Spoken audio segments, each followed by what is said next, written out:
Hello friends, welcome to Kumari dental. இன்றைக்கி நாம் என்ன பார்க்க போகிறோன்னா ஒரு ஸ்நாக்ஸ் ரெசிபி தாங்க பார்க்க போகிறோம். இந்த ரெசிபி பார்க்குறதுக்கு முன்னாடி நீங்கள் இன்னும் நம்ம சேனலை சப்ஸ்கிரைப் பண்ணலைன்னா குமரி தெண்டல் சேனலை சப்ஸ்கிரைப் பண்ணிக்கோங்க. மறக்காமல் பக்கத்தில் இருக்கிற பெல் ஐக்கானையும் கிளிக் பண்ணிக்கோங்க. வாங்க இப்போ இந்த ரெசிபி எப்படி ரெடி பண்ணுறதுன்னு பார்க்கலாம். இது பண்ணுறதுக்கு நான் ஒரு கப் அளவுக்கு ரவை எடுத்துகிட்ருக்கிறேன். இது வறுத்த ரவை, வறுக்காத ரவை எது வேணாலும் எடுத்துக்கலாம். நான் எடுத்துகிட்ருக்கிறது வறுக்காத ரவை தான் எடுத்துகிட்ருக்கிறேன். இதில் இது ரவை மூழ்கிற அளவுக்கு தண்ணி சேர்த்துக்கோங்க. தண்ணி நார்மல் தண்ணி தான் சேர்த்துட்டு இதை ஒரு வாட்டி இந்த மாதிரி நல்லா கலந்து விட்டுக்கோங்க. தண்ணி ரொம்ப அதிகமாக சேர்க்க வேண்டாம். ரவை மூழ்கிற அளவுக்கு தண்ணி சேர்த்துக்கிட்டாலே போதும். இப்போ இந்த மாதிரி இதை நல்லா கலந்து விட்டதுக்கப்புறமா இதை நம்ம ஊற விடணும்.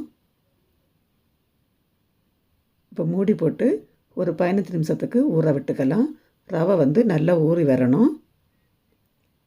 இப்போ ஒரு 15 நிமிஷம் ஆனதுக்கப்புறமா ஓப்பன் பண்ணி பார்க்கலாம். ரவை நல்லாவே ஊறி வந்துட்டுருக்குது. பாருங்கள், இந்த அளவுக்கு ரவை ஊறி வரணும். இப்போ இதில் ஒரு மீடியம் சைஸில் பெரிய வெங்காயம் பொடிசாக கட் பண்ணிவிட்டு எடுத்துகிட்டு இருந்தேன். இதை இதில் சேர்த்துட்டு பொடிசாக கட் பண்ண பச்சை மிளகாய், அப்புறமா பொடிசாக கட் பண்ண கருவேப்பிலை, பொடிசாக கட் பண்ணின மல்லி இலை கொஞ்சம் அதிகமாகவே சேர்த்துக்கோங்க. அப்புறமா 3 ஸ்பூன் அளவுக்கு அரிசி மாவு,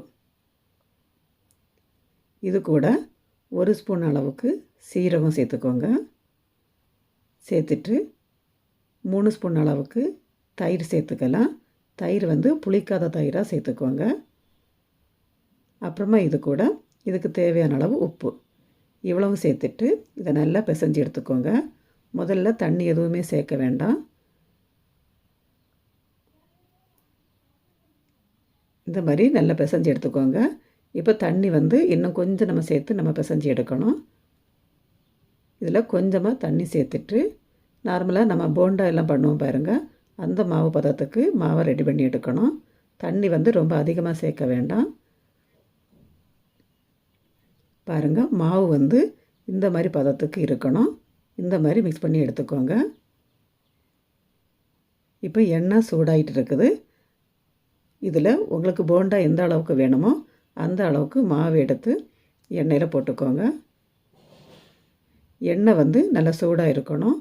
ஆனால் ஃப்ளேமை மீடியம் ஃப்ளேமில் வச்சு ஃப்ரை பண்ணி எடுக்கணும். ஃப்ளேம் ரொம்ப கம்மியாகவும் வைக்கக்கூடாது, ரொம்ப அதிகமாகவும் வைக்கக்கூடாது. மீடியம் ஃப்ளேமில் வச்சு ஃப்ரை பண்ணி எடுக்கணும்.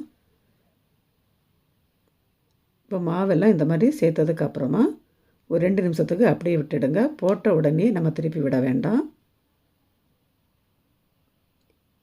இப்போ 2 நிமிஷம் ஆனதுக்கப்புறமா இந்த போண்டாவை திருப்பி போட்டு வேக வைக்கணும்.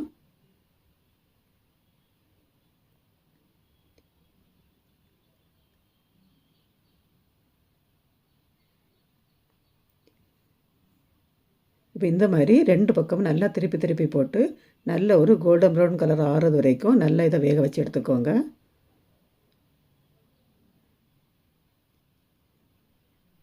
இப்போ பாருங்கள், போண்டா நல்லா வெந்து வந்துட்டு இருக்குது. அவ்வளவுதாங்க. இதை நம்ம இப்போ எடுத்துடலாம். ரொம்ப சூப்பரான ரவை போண்டா ரெடி ஆகிடுச்சு.